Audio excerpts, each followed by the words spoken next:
Jed's just... Oh, Jed's there. That's brilliant. Hello, Jed. Welcome. Hi, Chris. Can you hear me? Hello, Paul. Yes, welcome. You all right? Yeah, I'm fine. Why are they all There different it is. formats? Trying to keep us on our toes. Hi, Paul. Trying to keep us on our toes. That's what it is. Oh, blimey. Just in time. Wowee. Minute to spare. I have been here 10 minutes trying to get in. Never mind. Paul, it's because we're British and we always have all different things, not standard. We've got you now. Paul Martin's straightening. Oh, here's Paul. Wow. Afternoon. Hello, Hi, Paul. Hello.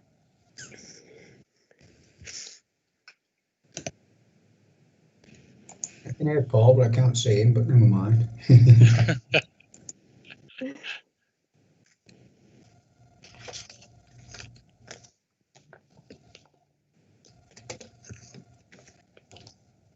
Thanks, Laura. Streaming's begun.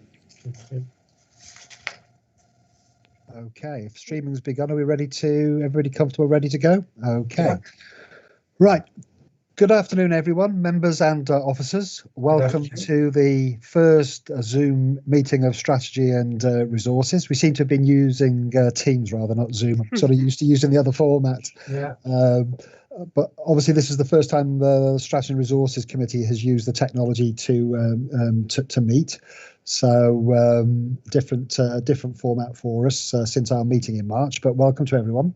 Particular welcome to James Lavery from Telford and Wrekin. This is his first meeting of the committee today. So a warm welcome to you, James, and we look forward to working with you.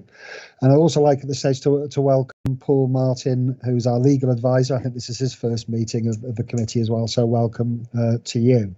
Thank you, Chair. I'd also like to take the opportunity to congratulate Cy Hardiman, who, as members will know, was appointed as one of our two Assistant Chief Fire Officers last week.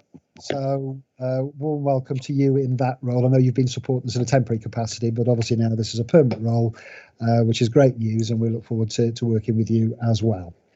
So before Chair, my apologies. Sorry, just as a point of order, we can't really welcome him because he hasn't been ratified by the Fire Authority yet. Right. Okay. We can recognise that he will be the person put forward by the Brigade Appointments Committee.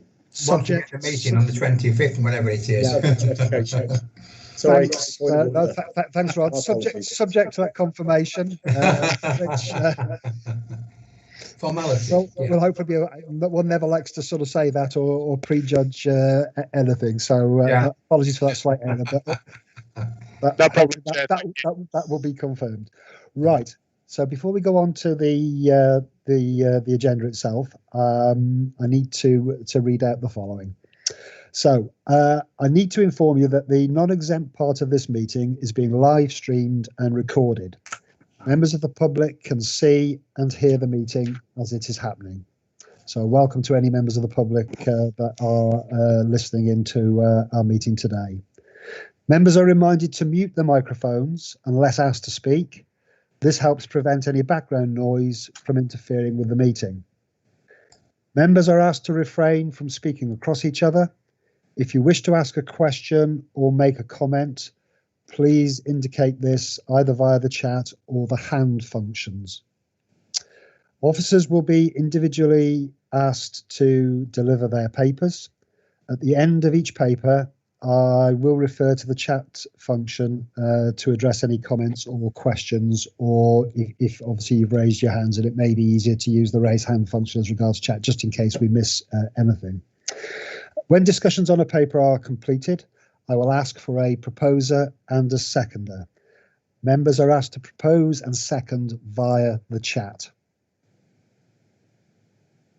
I propose that once a paper is proposed and seconded, that the decision will be made on the basis of a confirmatory vote.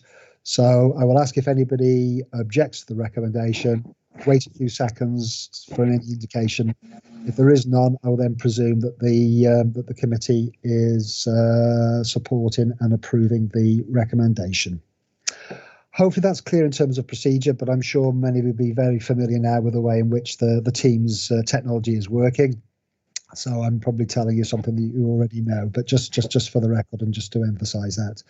So I'll now ask Lynn to proceed to the roll call to confirm membership and presence this afternoon. Okay, thank you, Chair. Thank you, Chair. So, Councillor Carter, you're on mute. Thank you. Councillor Hartin. Yes, I'm here. Yes. Yes, I'm here, Lynn. Okay, thank you. Councillor Lavery. Yes, I'm here. Thank you. Councillor Mellings obviously is here. Councillor Pardy is giving apologies. Councillor Roberts. Present. And Councillor Wynne. Present. Thank you all. Thank you for that, Lynn. Thanks, members. So item 1 on the agenda is apologies, but as we've heard during the roll call, we have received apologies from Kev Pardy. I don't know if we need to record apologies of any officers. I've had apologies from David Myers. I don't know if there is anybody else we need to record from. But if not, we'll move on to item 2, which is the disclosable pecuniary interests. And members are reminded that they must not participate in the discussion of or voting on any matter in which they have a disclosable pecuniary interest, and should leave the meeting prior to the commencement of the debate. Do any members have any disclosable pecuniary interest to declare at this point? No? Okay. I'll take that there are none.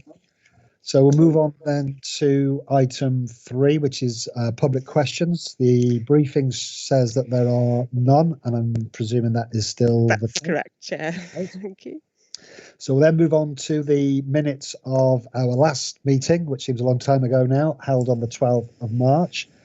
And I'm asking, do members agree the minutes of the Strategy and Resources Committee meeting held on the 12th of March and that they be signed as a correct record? If I can have a proposer and seconder, please. As proposed by Eric Carter, seconded by Nigel Hartin. Is there anyone who doesn't support that proposal? I'll leave a couple of seconds to see if anybody registers. Nobody has registered, so I am moving on the basis that those minutes are approved. So thank you, members. We'll move on then to item 5, which is headed committee delegations. You recall from the minutes of our last meeting that we'd set up a process to further consider the issue of committee delegations, which we were hoping to progress following the Fire Authority and committee restructuring a little while ago. Obviously, our last meeting predated the COVID lockdown. So we've not been able to progress the work on that at this stage. Obviously, other priorities have taken precedence, which is absolutely fine. So with your approval, we'll roll that forward, and with the aim of moving it forward between now and our next meeting. So if the committee are happy, just to note the position that it is work in progress, we'll table a further item at our next meeting when we hope to be able to bring some recommendations to you. So I'm happy to propose that from the chair, if someone's happy to second that. Keith Roberts, thank you, Keith. Is there anyone against that recommendation? And again, I'll allow a few seconds if anybody wishes to register. No one has registered, so that recommendation is approved. Thank you. So then we'll move on now to item 6, which is the financial performance to July 2020. And obviously there's a supporting paper with this which you will have received prior to the meeting. And I'll pass over to Joanne, who will take us through the paper before we then have the opportunity to make comment or ask questions and consider the 4 recommendations that are included in the paper. Thanks, Joanne, over to you. Thank you, Chair. This is the first monitoring report for financial year 2020-21. The committee's asked to recommend that the Fire Authority note the position on the revenue budget and approve environments that have been identified within the paper. We also ask members to note the position of our expenditure and income relating to COVID-19, and also to note performance against our prudential indicators so far this year. There is an appendix to the report that's included, which breaks down the revenue budget into more detail, and I'm happy to take any questions on that once we've presented the main report. So the table on page 2 details the variances that we've identified during our monitoring so far this year. The first section on service delivery covers the growth posts that were added to the revenue budget during this financial year. So we added some posts into prevention and protection, and we also added some crew manager posts in training. Some of those posts are still vacant. Some of them have just been filled. And so we will have some savings for the first part of the year that we can identify now and present to members. On executive resources, we currently have a shared procurement post with Telford and Wrekin Council, or facility for one. That post is currently vacant, and the head of resources is currently reviewing that post to see how we can best deliver that going forward. So we will report vacant salary there until that decision is made on that post. The next items are travel and subsistence and fuel. This relates again to the COVID-19 outbreak. As we've been on lockdown, there's been very little in the way of travel and subsistence, obviously, and we have some savings on fuel. So those have been recorded, and they've also been reported to the Home Office on our expenditure report that goes in on a monthly basis.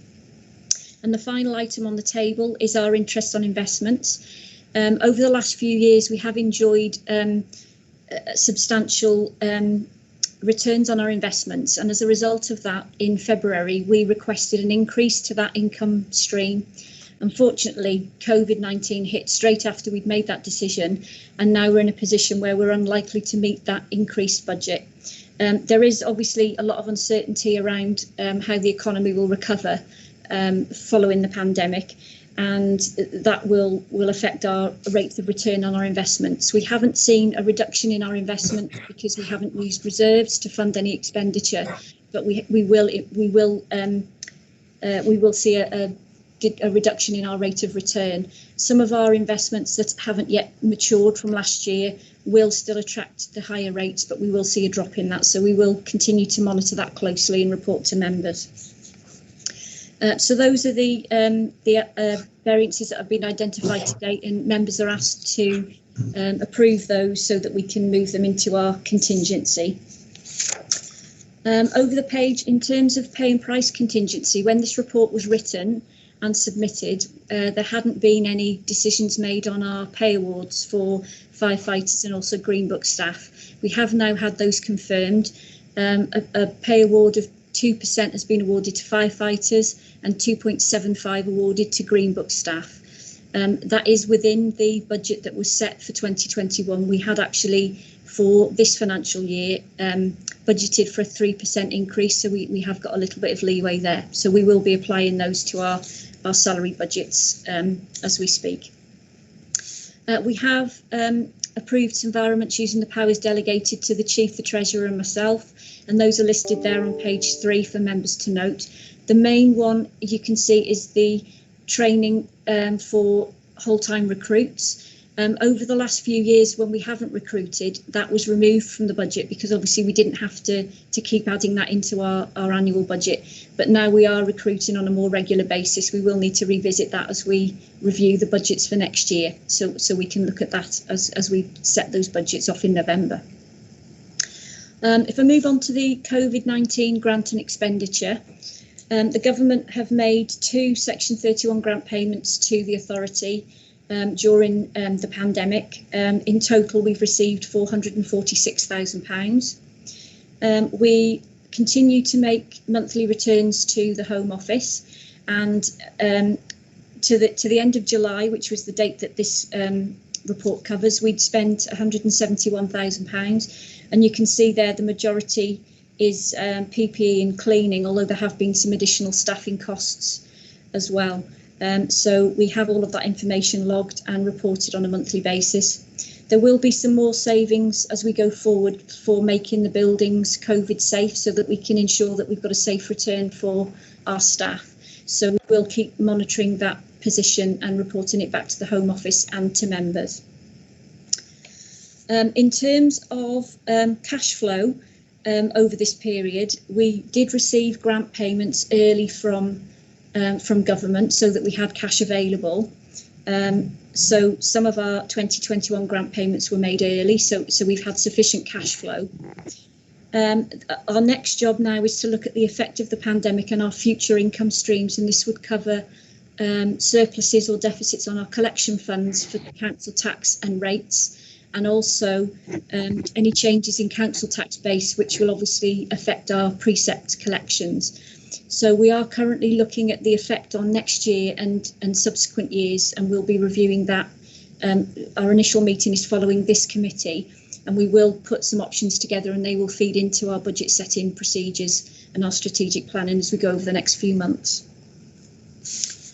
And finally, in terms of our prudential indicators, we are operating within our indicators for the first part of the year.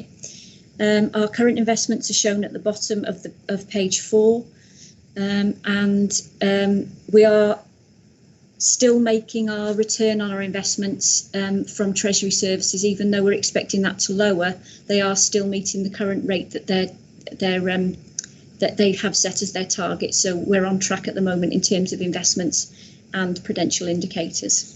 So that concludes the report, Chair. I'm happy to take any questions. Okay. Thank you very much indeed, Joanne, for that. Very comprehensive report as always, and obviously very early in the year reporting effectively for Q1.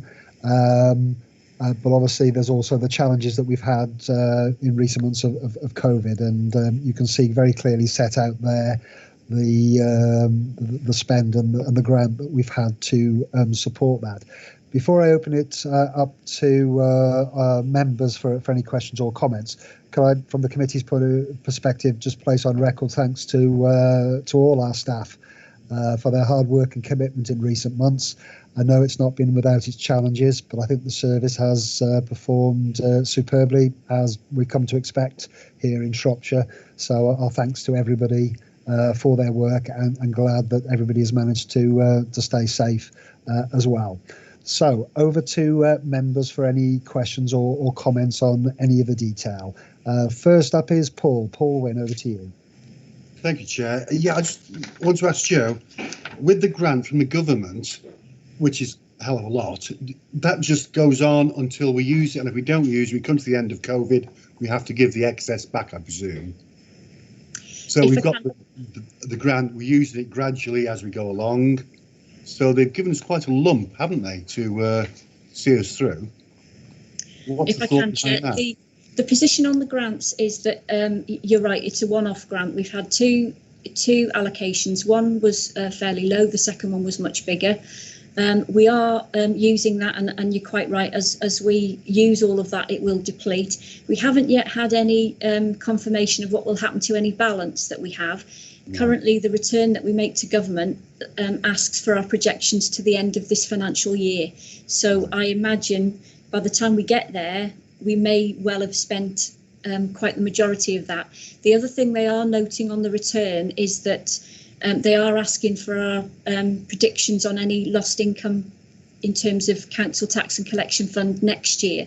So I don't know whether there is any potential for that to be held over, but at the moment we are reporting any projections to the end of the year, and we are expecting that to run out as it runs out naturally. Yeah. Thanks, Joe. Okay, thanks, Joe. Thanks, Paul. Rod. Thanks, Chair. It's probably worth noting, in addition to what Joe said, that the grant was also to facilitate additional works that fire services were undertaking in support of their local resilience forum. Because of the effects that COVID's had so far on Shropshire, then our activity in that area has been relatively limited. Although, as we're moving towards the end of the year, remembering this grant takes us through to the end of the year, that there is some anticipation that we might become more involved. And if you think the mayor for Manchester last night was sort of signposting that his expectation would be using police and fire for helping out with vaccinations, then it puts us in a strong position to still be able to say that we can help the LRF as we move forward. So it's quite positive that we got some left as well. Lovely, thanks for that, Rod. Any other members with any questions or comments? If I could just ask, and I should refer to the appendix with the report as well, which we've seen previously, that just gives a little bit more line by line information. Under the block that's headed other at the top, there's a heading reference executive, and it shows there that we've spent nearly 96% of that budget. Just really try and understand what items are in there, and it may be that they're items that are front loaded in the year, which is fine. And then secondly, on hydrants, hydrant shows a negative 13%. It shows the budget at the start of the year was 117, and the balance at the end of the reporting period 133,000. So again, just to understand that, and I wonder, is that an element of has there been a carry forward that's in there as well that makes that look slightly askew? Thanks, Jo. Thank you, Chair. In terms of the executive, you're quite right. A lot of the expenditure in there will relate to subscriptions. And they will be paid at the beginning of the year, so they're already gone. The largest one of those, obviously, is the NFCC, and that covers quite a large array of areas that we need to pay subscription on, but it all comes from that executive budget.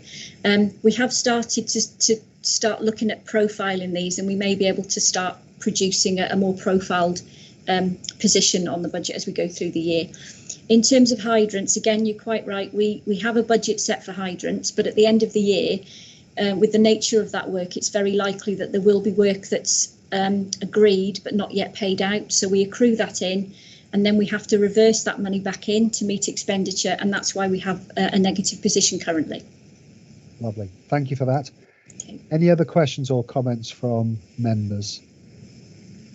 If not, we're asked to recommend to the Fire Authority 4 recommendations. A, that we note the position on the revenue budget.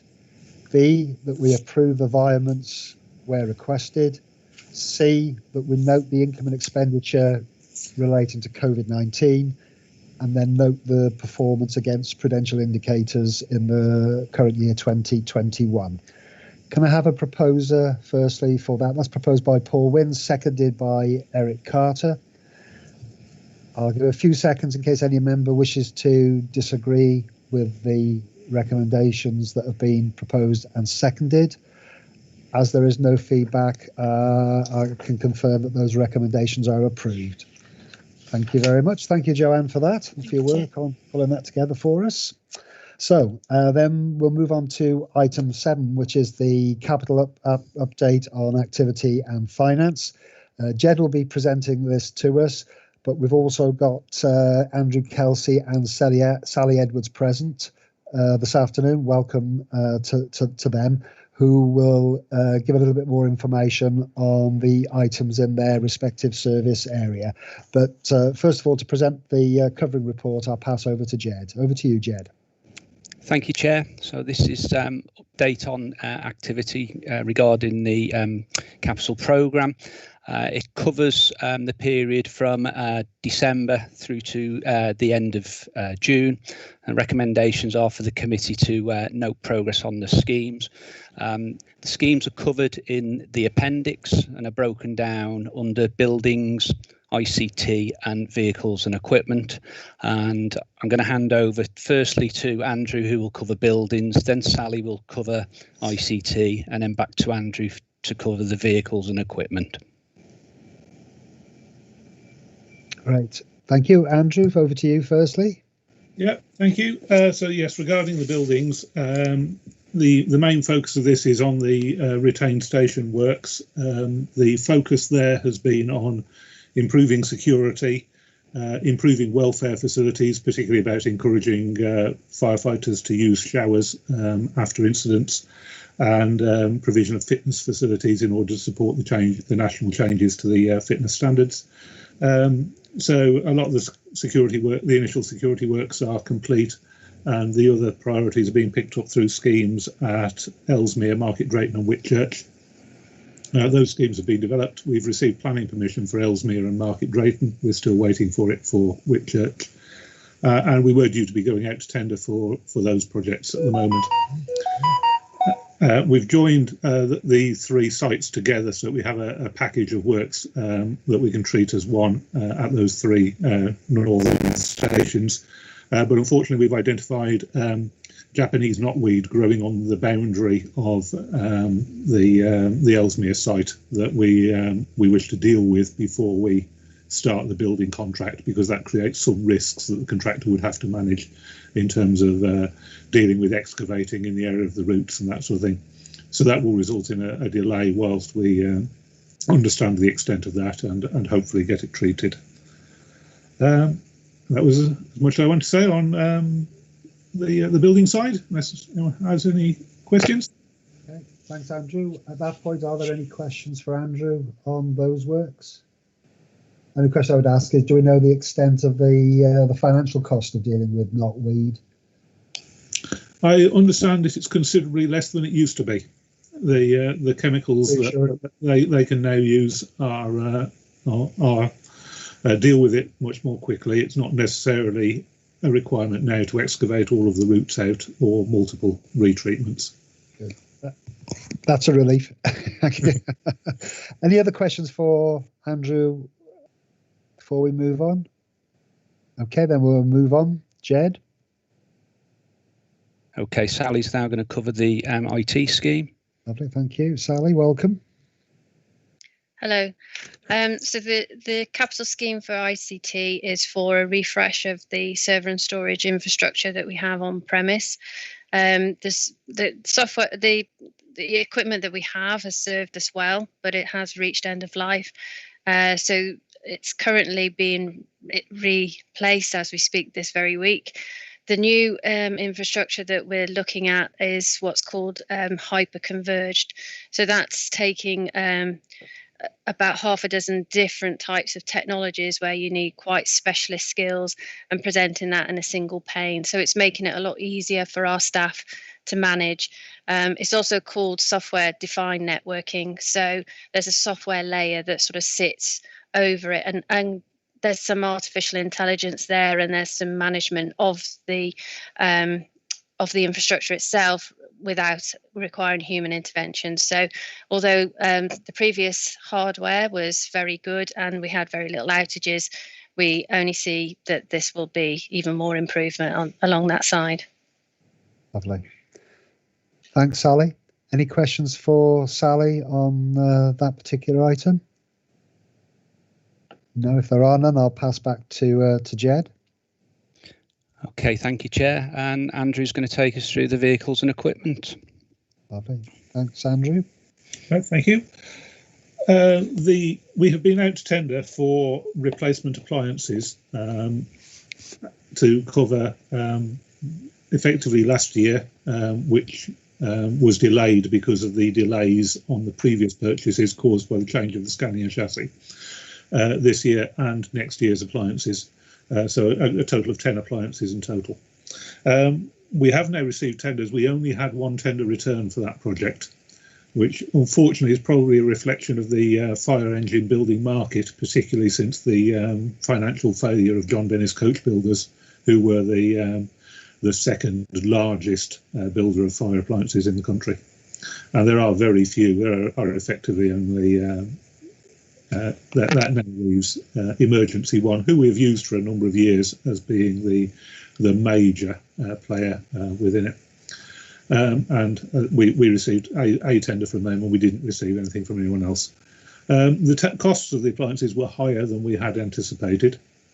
We had expected some increases due to ongoing environmental improvements to chassis and various other things. So we're still doing some work to understand exactly why they have increased by the amount they have, and whether they actually represent value for money in that form.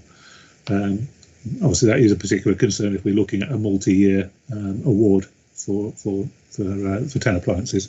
So there's some work going on around that with Martin Barclay, the fleet manager, and myself. So we're seeking to understand exactly why those costs are higher. It may be that's just is what the new market rate is. So yes. So Eric. Thank you. Sorry, I was unmuted now. The only thing I was going to ask is there any potential here for working with colleagues such as Hereford and Worcester on this sort of thing?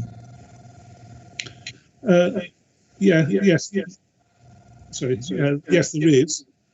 And this previous awards were made jointly with West Midlands Fire and Rescue Service and with Hereford and Worcester. However, Hereford and Worcester are not building these large-sized appliances at the moment. They're focused very much on much smaller appliances, which we are also looking at and building on the work that they are doing. Okay. There are several features of our appliances that are unique to the way Shropshire operates, and they support our operating model. For example, the fact they carry 9 firefighters. Yeah. So there's, whilst that remains our operational model, it's quite difficult to. I just asked the question in lieu of the what we might get asked in terms of the strategic alliance. So it's just to know where we are with that. Thank you. Yes, but the previous award was very, very closely aligned, and they. So, for example, they increased the amount of water they carry on their appliances to meet the same standard that we adopt. Okay. Thanks, Andrew. Nigel, you wanted to come in. Yes, thank you, Chair. On that point, really, that Andrew was talking about in relation to the increase in the tenders. I mean, what sort of increase are we talking about in terms of percentage terms over what we would have expected? And also, I mean, once you've done the work to assess, why that tender is high, is there any point going out to re-tender it if they're all too high, for example, or would we be looking at a re-specification? Chair, if I might step in, is it worth us having this conversation? Sorry, is it worth having this conversation in the closed session? Because I think we can probably answer a lot more of the members' questions more candidly, bearing in mind the commercial sensitivities to it at the moment, because it's a tender that's out there in the ether. Would that help? Yeah, I'm happy with that. Yes, thank you. Yeah, that seems sensible. Obviously, we've got a paper later in the exempt part, so we can pick that up as part of that conversation. So, thanks. Paul, did you want to come in? I was, but I'll leave it to later if that's okay. Okay. Yeah, no, absolutely fine. Okay. Right. Unless there's any other questions about Andrew, back to you. Yes, the only other thing I was going to update you was we've purchased 2 more electric vehicles, which are due for imminent delivery, and we continue to look at the availability of electric vehicles for other roles within the service as well. Good, it's encouraging. Good, thank you for that. Nigel, did you want to come in on that? Yes, please, if I can. Yeah. Given the fact that we have purchased more electric vehicles, and we've been quite proactive as a service in providing electric vehicle points for our fleet and for our workforce, I'm just wondering whether or not there is further work we need to do to perhaps increase the number of electric points that we have without the estate, simply because there is a significant push from central government downwards towards electric vehicles, as Andrew is already aware of. And I'm just wondering whether or not we need to, perhaps referring back to the buildings and estates, whether we need to look at whether or not we need to increase the availability of electric points for service vehicles. I know, as I say, we're quite proactive on that, and Shropshire Council hasn't got any as far as I know yet, but nevertheless, I'm just wondering where we sit with that. Yes, thank you. The provision of electric vehicle charging will form part of our standard refurbishment scheme going forward. Unfortunately, Ellesmere, Whitchurch and Market Drayton already all have them, so they won't be increased there. We haven't currently got to the point where we need additional sockets in order to meet our own demand. We do need to do a bit of education amongst our drivers about not leaving vehicles parked all day on the charging points and hogging them, particularly as we have more vehicles based at the headquarters site. But there may be a need for additional points there. But again, if we can identify that there is a demand, either our own or someone else's, that we're willing to support out in other communities, I would be happy to bring that back to you to request the funding for it. The government have increased the funding available for part funding of electrical points as well, because when we installed our initial 20, the government's grant funding would only support businesses or organisations installing up to 20 points. That has now increased up to 50, I believe. So we could provide additional ones, part funded by government. Bearing in mind, I mean, the actual expense in this is getting a sufficiently powerful electric supply to the point where it's required. That's where the majority of the expense is. And I mean, the other thing that we will need to look at, potentially as part of the Telford project, is rapid charging. So the much faster charging than we currently have available. That will be something that we start looking at as to whether or not we can obtain some funding or partnership through a commercial organisation to provide that at Telford. Thanks, Andrew. Nigel, do you want to come back? Yeah, no, thank you very much for that, Andrew. That's quite useful. I'm just wondering, when you consider this a little bit further, whether or not it would be a good idea to use the availability of funding from central government now under the premise that, you know, government's under severe financial stress as we move forward, and they may not always have that available. And also wondering, you did mention the possibility of talking with perhaps commercial partners to see whether or not there is any mileage there in perhaps jointly funding it that way. Thanks, Nigel. Andrew? Yes, we've been in discussion with a couple of the providers of the rapid charging points. These are the ones that will charge at up to 150 kilowatts per hour rather than the 7 that the fast chargers that we provide currently do. That's of limited value to us because a lot of our vehicles are parked overnight, for example, and regularly using the very fast charging is quite damaging to the vehicles. And again, we have a limited offer that we can offer to these partners in terms of the location. I think, you know, not many people want to be sat outside a fire station for 20 minutes, half an hour, which is why you're starting to see them appearing outside KFCs and Costa coffees and that sort of thing, where there's a commercial benefit to both partners of having someone captive for half an hour. But that is something we would definitely want to be looking. Whilst we can put the infrastructure in to feed one at Telford, we are looking at what the possibilities are there. Okay, lovely. Thanks, Andrew. Thanks, Nigel. Jed, do you want to just wrap up the paper? Yeah, so coming back to the end then, back to the recommendations, it's unless there's any other questions from members, it's for you to note progress on the current schemes. Okay, thanks very much indeed, Jed. So any other final questions or comments? Obviously, there'll be a further, as we've said earlier, there's a further opportunity in the exempt part of the meeting. So Nigel has proposed the recommendation to note progress on the current schemes. Is I'll from the chair, I'll second that. Or Paul Wynne seconds that. I'll allow a few seconds in case any member wishes to disagree with the recommendation. Nobody's indicating disagreement, so that recommendation is approved. Lovely. Thank you, Jed, Andrew and Sally for taking us through that. So we'll then move on to item 8, which is the last item in the non-exempt section of the meeting today, and that's headed positive action. And I'll pass over to Simon to take us through that. So over to you, Simon. Thank you. Thank you, Chair. This report is brought to the committee today following a request at Chair's briefing. So the report is produced to provide an overview of the service activity in relation to positive action taster days that were delivered through August and September of this year. The committee is asked to note the contents of the report So just a real quick overview on page 1, item 3. Positive action in the workplace is designed to help people belonging to protected groups to overcome or minimise disadvantages. It meets particular needs of protected groups as well, and it encourages them into an activity that they may be underrepresented in or otherwise feel excluded from. So that's the purpose of positive action.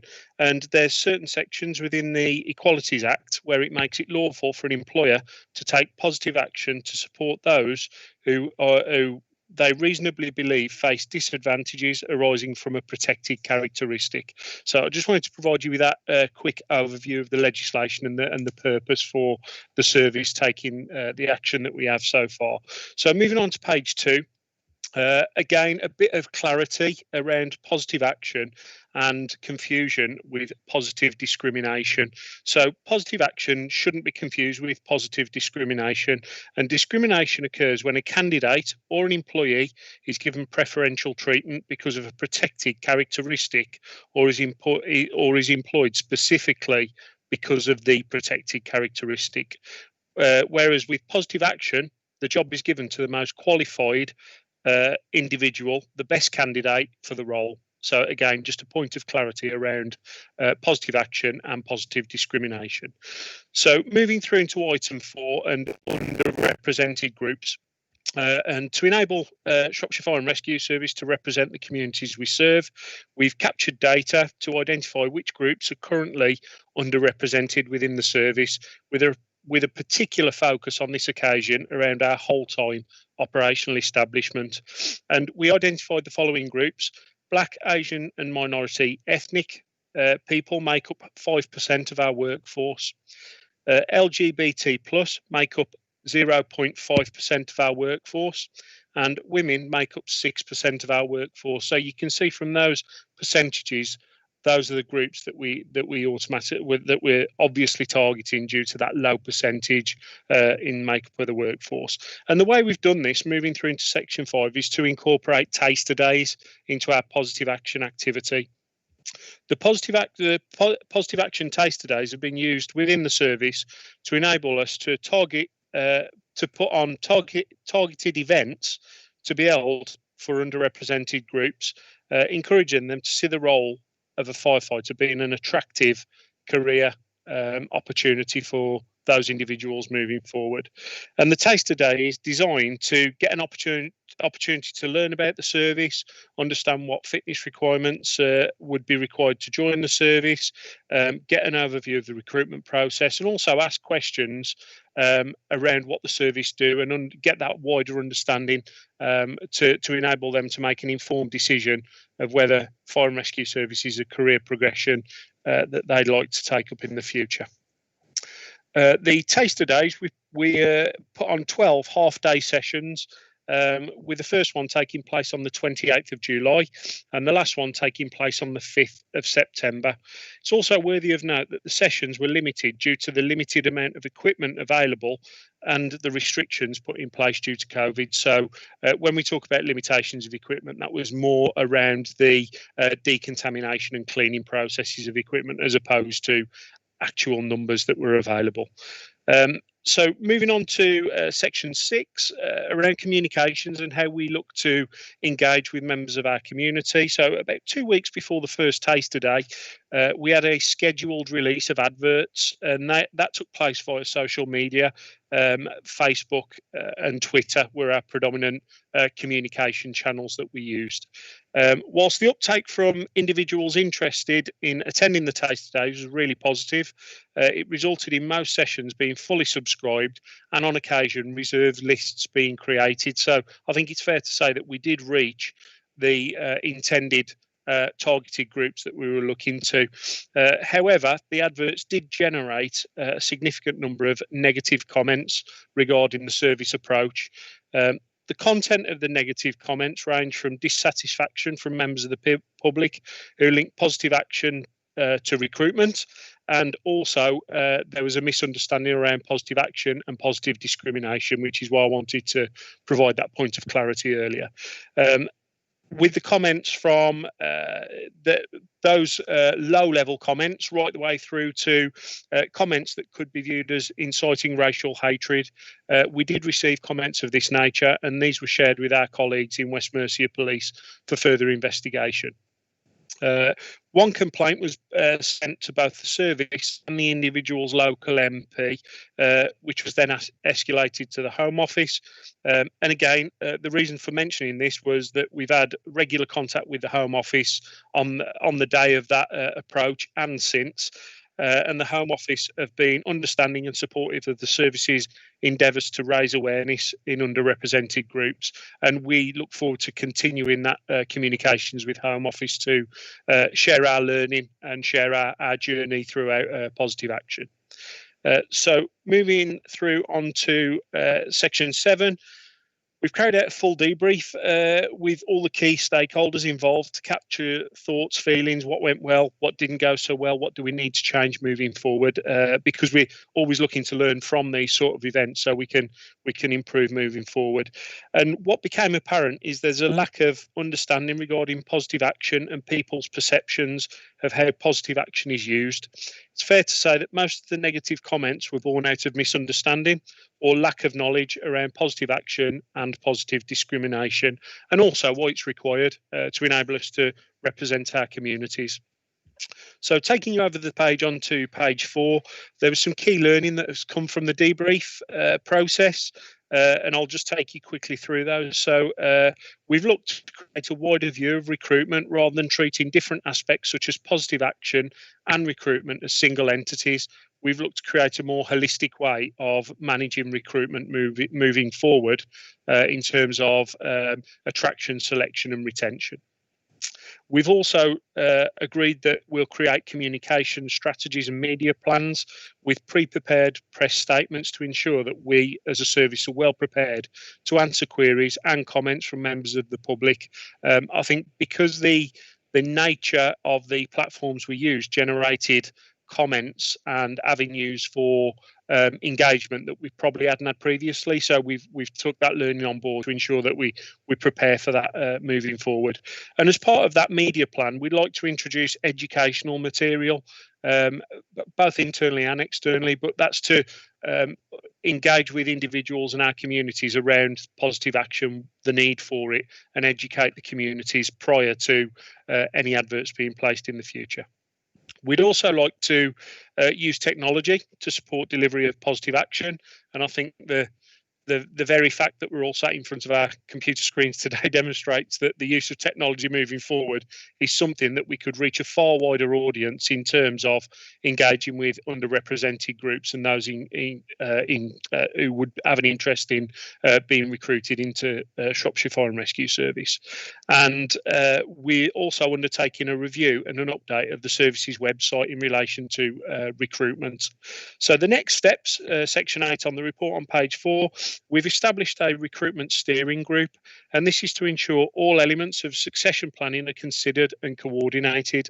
The group will consider all aspects of recruitment, including attraction, selection and retention of staff, when we probably more so on the on-call sustainability side. So we're looking to bring a more holistic view around recruitment and retention.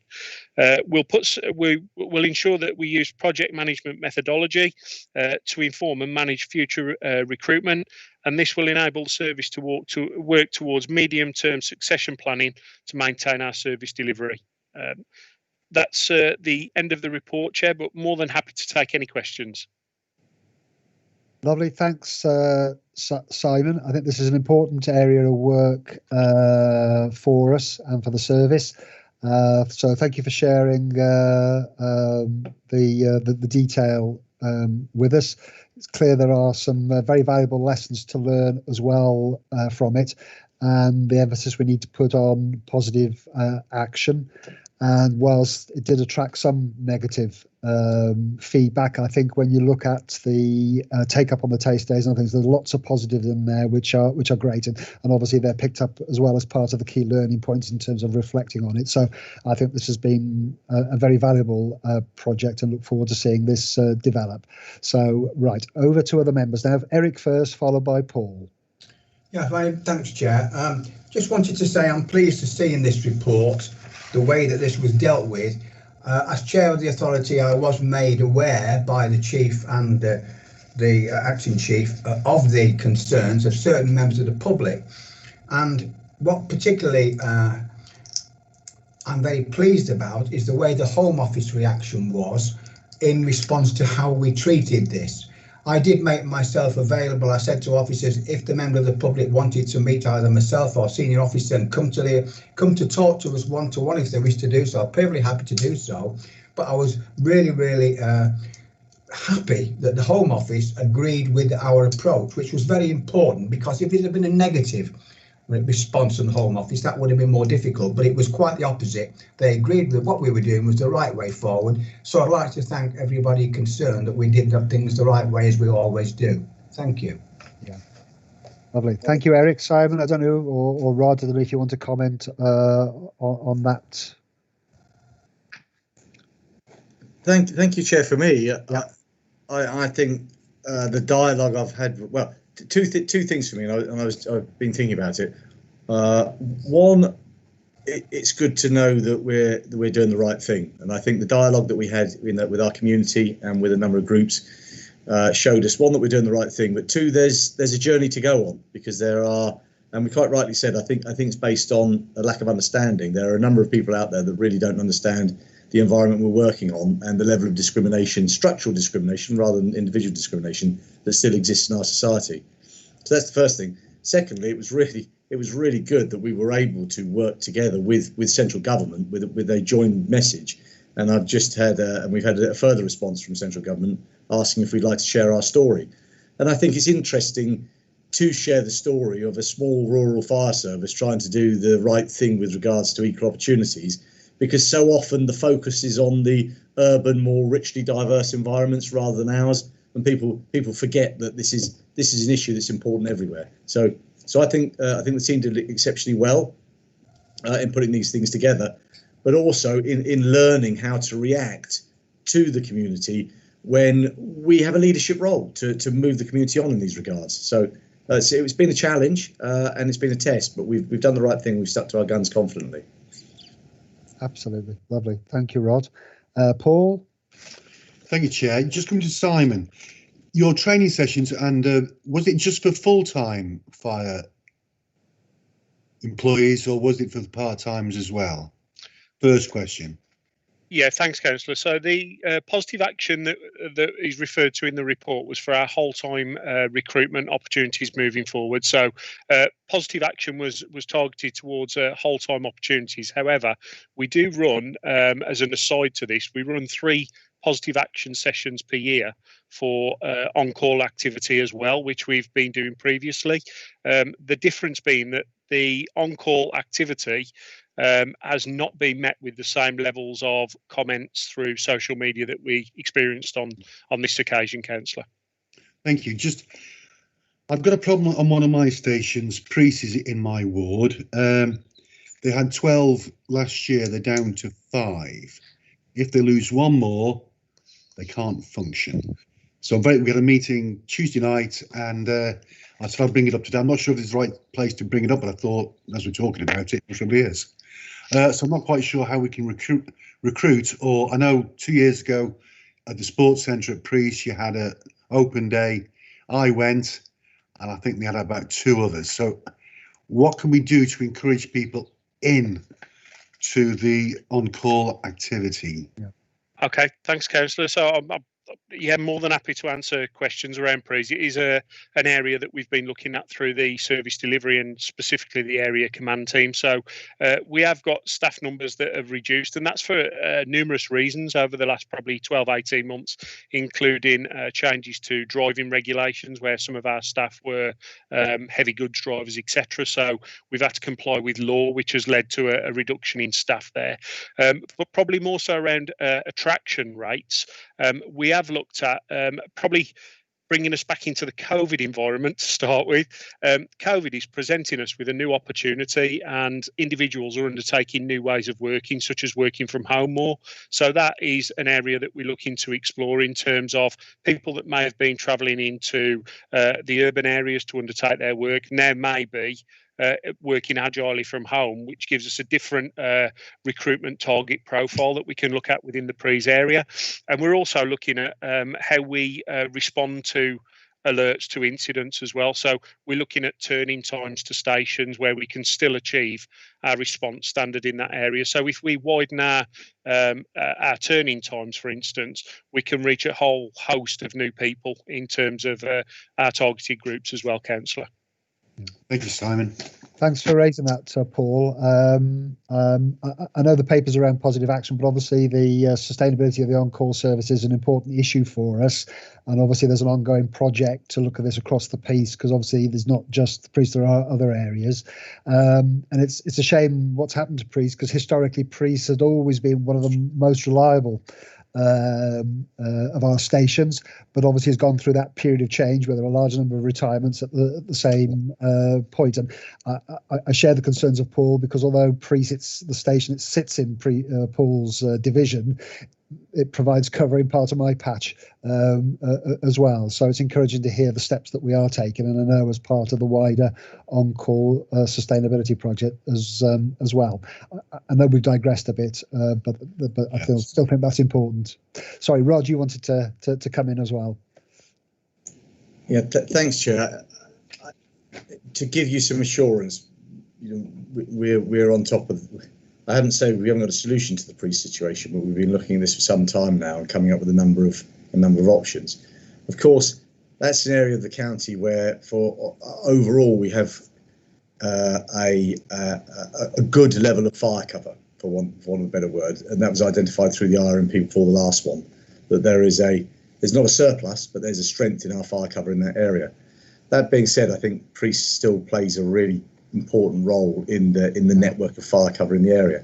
Absolutely. I think the first thing for us to say, though, is that we appreciate the councillor being involved in it, because this is all about local dialogue. If we want to keep a fire station open down there, really it's the community needs to want to keep their own fire station open. And we will come up with solutions or flexible ways of working, but we need them to be engaged with working in those new ways.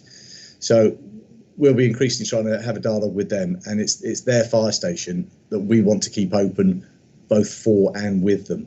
I think that's a key message.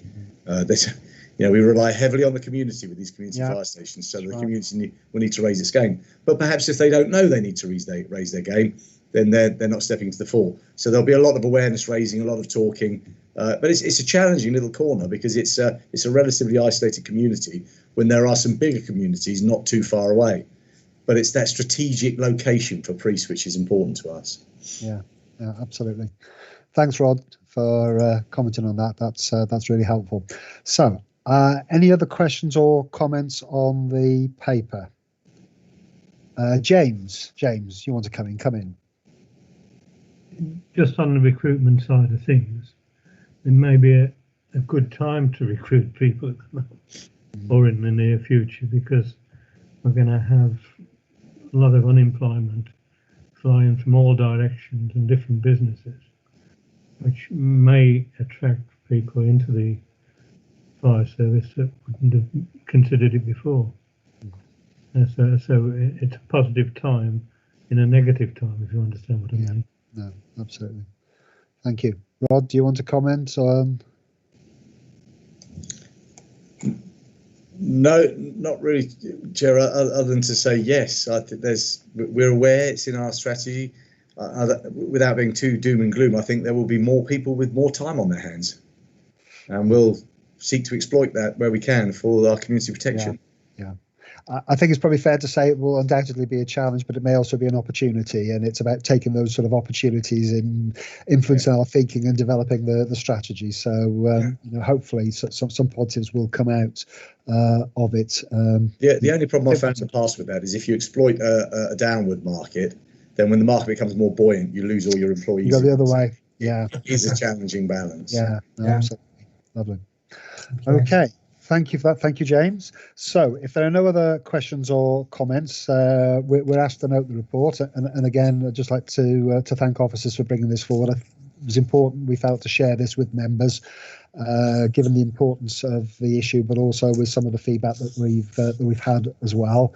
There's been some great learning from it, and it's good to see the next steps set out as well. So at the appropriate time, might be useful to provide us with a further update in due course, so we can continue to track it through and support the work that's been done in this area. So from the chair, I'll move that we note the report. If somebody's willing to, Paul's seconded it. Thank you very much.